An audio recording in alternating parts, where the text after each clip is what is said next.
In the sleepy countryside of the Midwest, Emma Cline lived a quiet, almost monotonous life. A budding journalist in her mid-20s, Emma had traded the bustling chaos of Chicago for a slower pace to focus on freelance writing. Her quaint farmhouse, nestled between expansive cornfields and dense woods, offered solitude, a quality she often craved. It was the summer of 1993 when everything changed. One stiflingly humid evening, Emma noticed something peculiar. The stars above her fields flickered unnaturally. At first, she thought it was heat lightning, but the movement was too deliberate, too rhythmic. She dismissed it and returned to her typewriter. But the unease lingered. The following night, the strange lights returned, closer this time. As Emma stood on her porch, she could hear an eerie hum that seemed to vibrate the air itself. The lights hovered above the fields, dancing in impossible patterns. Grabbing her camera, she ventured out, her heart pounding with both fear and excitement. Through her lens, Emma caught glimpses of the light's source, a sleek, metallic object the size of a small barn. It hovered noiselessly, its surface shimmering like liquid silver. Emma gasped when she noticed faint shadows darting within the craft, humanoid but unmistakably alien. The lights dimmed suddenly, and the hum ceased. In the pitch-black silence, she heard a chilling sound, footsteps, soft, deliberate, coming from the edge of the woods. She froze, her breath caught in her throat, as a tall, slender figure emerged. Its elongated head and luminous, black eyes fixed on her. Emma dropped her camera and ran.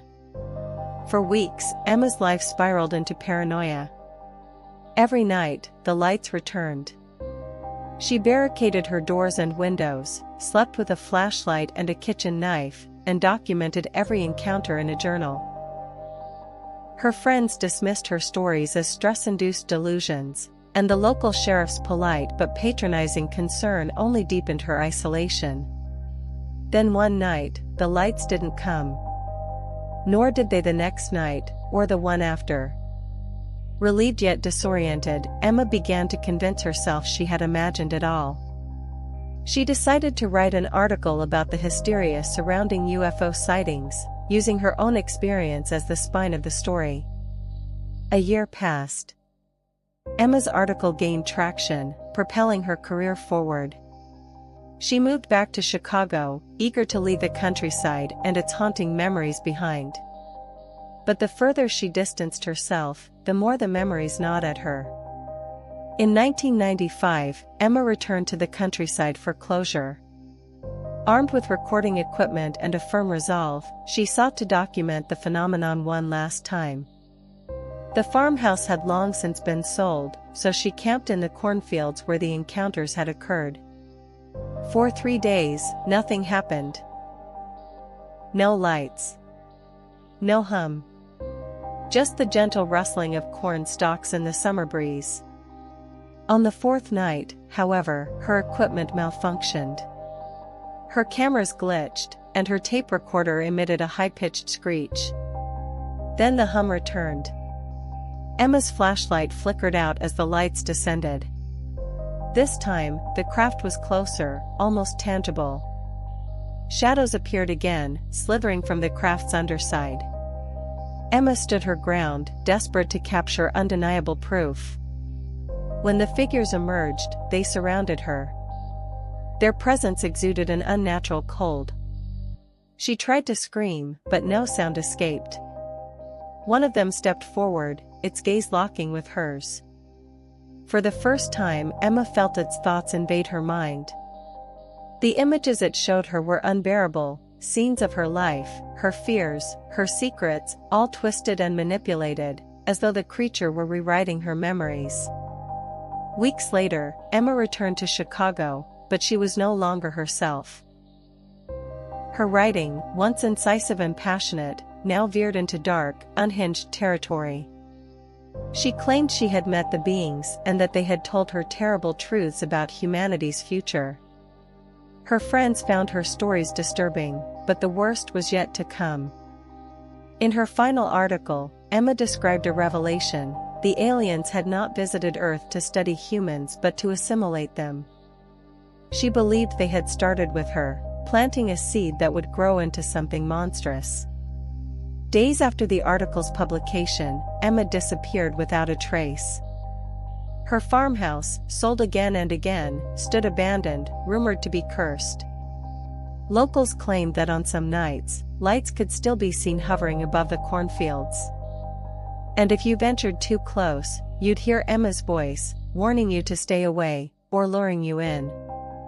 Because Emma wasn't gone. Not really. She was something else now.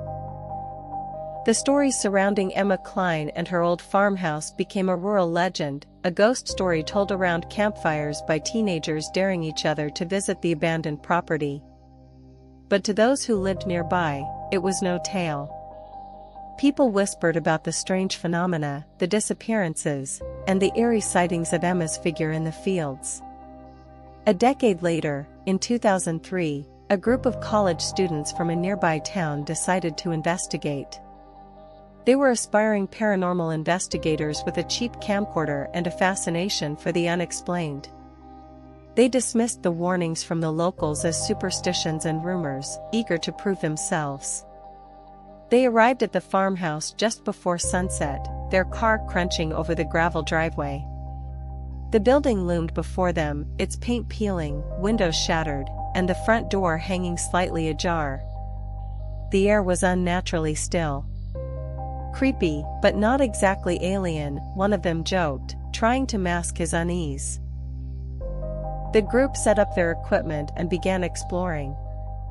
Inside the house, they found remnants of Emma's life, yellowed pages of newspapers, dusty furniture, and walls scratched with strange, almost hieroglyphic symbols. The symbols seemed to pulsate faintly when touched, but the group laughed it off as a trick of their flashlights. As night fell, the atmosphere shifted. The stillness grew oppressive, and an unnatural cold settled over the property. The camcorder began to malfunction, distorting the image with static. Then the hum began, a deep, resonant vibration that made the air around them seem alive. Outside, the lights appeared, brighter and closer than ever before. The students rushed to the windows, their curiosity laced with terror. The lights circled the property like predatory animals, moving too fast to be natural. "Turn off the lights. Maybe they won't see us," one whispered, but the lights outside seemed to grow stronger, bathing the house in an unearthly glow. The hum intensified, rattling the floorboards, and then came the footsteps. From the fields, shadows emerged. They were tall and slender, their movements smooth and inhuman. The students screamed, scrambling to hide, but the creatures seemed to know exactly where they were. One by one, the group was paralyzed by an invisible force. Then they saw her.